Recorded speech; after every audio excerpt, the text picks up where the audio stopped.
नमस्कार, आपका स्वागत है SB24 में।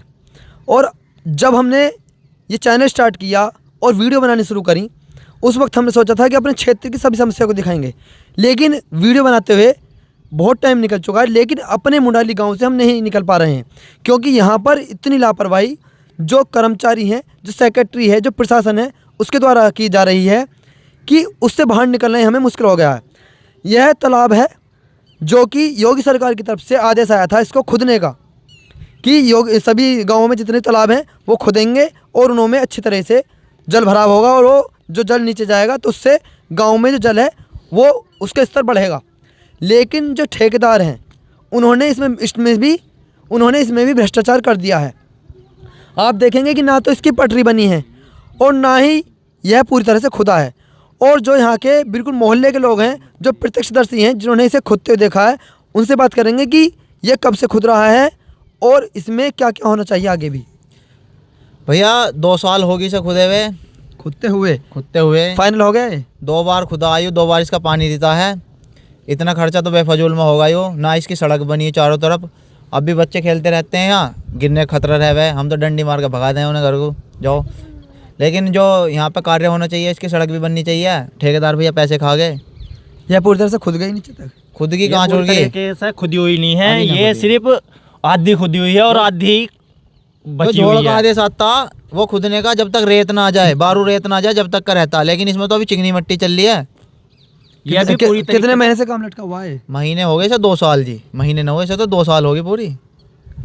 जैसे कि आप देखेंगे कि यह तालाब इस वक्त गांव के अंदर आ चुका है और सरकार को भी इस बात पर ध्यान देना चाहिए, क्योंकि तालाब जो है, जब आप इसकी गहराई करवा रहे हैं तो इसमें जो दुर्घटना है उसके होने के चांस ज़्यादा बढ़ जाते हैं। तो जितने भी ग्रामीण क्षेत्रों में इस तरह के तालाब हैं उनकी बाउंड्री होनी चाहिए, सरकार इसका बजट दे और जो भ्रष्टाचार ठेकेदार कर रहे हैं या जो लोग इसमें संलिप्त हैं उन पर कार्रवाई होनी चाहिए। और जो ग्रामीण क्षेत्रों में बहुत से आवारा पशु घूमते रहते हैं, जैसे कि गाय है, उसे लोग छोड़ देते हैं क्योंकि आज के टाइम में, आज के वक्त में गायों की ज़्यादा दुर्गति हो रही है। वो गाय भी इसमें बढ़ जाती हैं। जो मोहल्ले के युवा हैं वो भी मेहनत करके उसे बाहर निकालने कार्य करते हैं। और ये जो तालाब है इसका भी निकलने की, कहीं जो इसका जल है, जो इसका पानी है, उसके निकलने की व्यवस्था भी अभी जो प्रशासन है उसने नहीं कराई है। 1-1.5 साल पहले ये नाले थे जो यहाँ नाले में दबने थे, वो भी नहीं दबे हैं। और जो इस तरफ से गाँव की तरफ से पानी आ रहा है और आगे नाला है वो भी नहीं बना है, वो भी सारा भी कच्चा पड़ा है। ऐसे मानो जैसे कोई नदी हो या बहुत ही ज़्यादा गंदी जगह हो। तो प्रशासन को इन चीज़ों पर ध्यान देना चाहिए, क्योंकि ग्रामीण क्षेत्रों के लोग भी इस देश की अर्थव्यवस्था को बढ़ाने में, इसे आगे बढ़ाने में योगदान देते हैं। यहाँ के लोग भी सेना में हैं, यहाँ के लोग भी किसान हैं, यहाँ के लोग भी बिजनेसमैन हैं।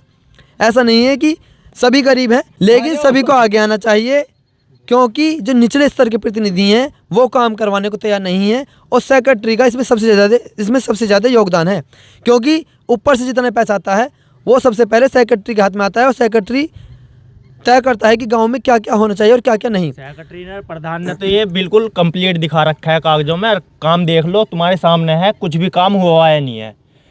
तालाब है, ये जू का तू पड़ा है, नाला है, ये जू का तू पड़ा है। ये 2 पाइप ला कर डाल दिए हैं प्रधान ने। मट्टी बेची थी, ट्रॉली 350 रुपए की देख रहे हैं मट्टी। हम कह रहे कि हम खोद लें बुग्गी से मट्टी, मतलब भराव करने के लिए, तो सीधी मने थी हमारे लिए। तो वैसे बेच रहे थे 350 रुपए की ट्रॉली, खूब बेची जी। ये हमारे भाई बता रहे हैं कि जो मट्टी इसमें से खुदाई हुई है वो भी जो ठेकेदार हैं उन्होंने बेची है, उसमें भ्रष्टाचार करा है, उसमें पैसा कमाया है। तो यह एक बहुत बड़ी समस्या गांव में खड़ी हो चुकी है कि निचले स्तर पर काम होने को तैयार बिल्कुल भी नहीं है और ग्रामीण क्षेत्रों के लोग आज भी परेशान हैं। इन समस्याओं का जल्द से जल्द समाधान हो और आगे विकास के कार्य को और तेज़ी मिले और गाँव की दिशा और दशा सुधरे। यही हम सभी अनुरोध करते हैं सरकार से, प्रशासन से, शासन से। धन्यवाद जी।